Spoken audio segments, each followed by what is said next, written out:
నమస్కారం. ACT9 news కు స్వాగతం. కరీంనగర్ జిల్లా కేంద్రంలో సోమవారం నిర్వహించిన బీఆర్ఎస్ కార్యకర్తల సమావేశంలో గందరగోళం నెలకొంది. పార్టీలో దశాబ్దాలుగా కష్టపడి పనిచేస్తున్న కార్యకర్తలకు కనీస గౌరవ మర్యాదలు లేవని నాయకులు కామారపు శ్యామ్ నిలదీశారు. కార్యకర్తలకు విలువ లేదని, కొందరు జోకుడు నేతలకు మాత్రమే ప్రాధాన్యత ఇస్తున్నారని మండిపడ్డారు. ఉద్యమంలో వందల వేల కేసులు ఉన్నా తనలాంటి ఎంతో మంది కార్యకర్తలకు అన్యాయం చేస్తున్నారని మండిపడ్డారు.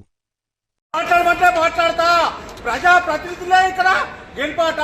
కార్యకర్తకు విలువ లేదు, కార్యకర్తను పట్టించుకున్న నాయకులు లేడు. ప్రతిదీ కూడా కార్యకర్త నిర్లక్ష్యం వల్లనే మొన్న ఓటమి చెందింది. ఇక ఉన్న కార్యకర్తలు కూడా ఎవరు కూడా భయపడే అవసరం లేదు. ఇది నేను కామారక్షం గుండె ధైర్యంలోని నేను ఉద్యమంలో పాల్గొన్నాను చెప్తున్నా. ఉద్యమంలో పాల్గొన్నది నేను బాధకల్లోని. నా మీద కేసులున్నాయి, నన్ను ఎంక్వైరీ చేసుకోండి. నేను ఉద్యమం చేసిన మాకు విలువ లేదు.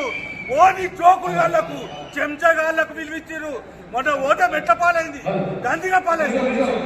అన్నా మీరు మాకు విలువ ఇస్తలేరు. పార్టీ ఇప్పుడు గెలుపు కొరకే, ఇప్పుడు మళ్ళా ఎంపీ గెలుపు కొరకే ఈ సమావేశాలు, ఈ ఆర్భాటాలు. మేము ఉన్నావా? మొన్న అసెంబ్లీ ఎలక్షన్ లో నేను పని చేస్తామంటే మాకు ఎవరు పని అప్పు చెప్పలే. కార్పొరేటర్కి ఎత్తాట, కార్పొరేటర్కి వెళ్తారా? ఒక్క కార్పొరేటర్ చెప్తే డిజైన్ లో ఉన్న ఓట్లు పడతాయా? మేము నాయకులం కాదా? మాకు గుర్తింపు లేదా? ఎట్లా ఈ మీటింగ్ ఎందుకు? మీటింగ్ పెట్టినప్పుడు మనం గుర్తుపెట్టుకోవాలి. ప్రతి కార్యకర్తను గుర్తుపెట్టుకోవాలన్నా. ఎలక్షన్ లేదు, ఇది దౌర్జన్యం ఉన్నా, ఇది మానుకోవాలి. ఎవరు పెంచాలా? ఎవరు మాట్లాడాలి? నాతో నమ్మని ఎవరు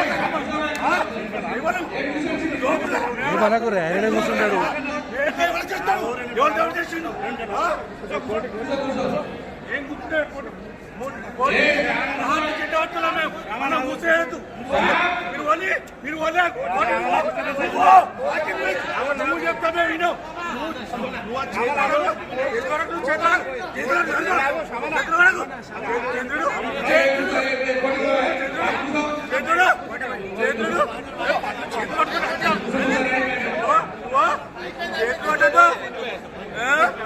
మీరు మొన్న వచ్చినాను, పార్టీ ఎప్పుడు వచ్చిండు? పార్టీ ఎవరు అంటారు?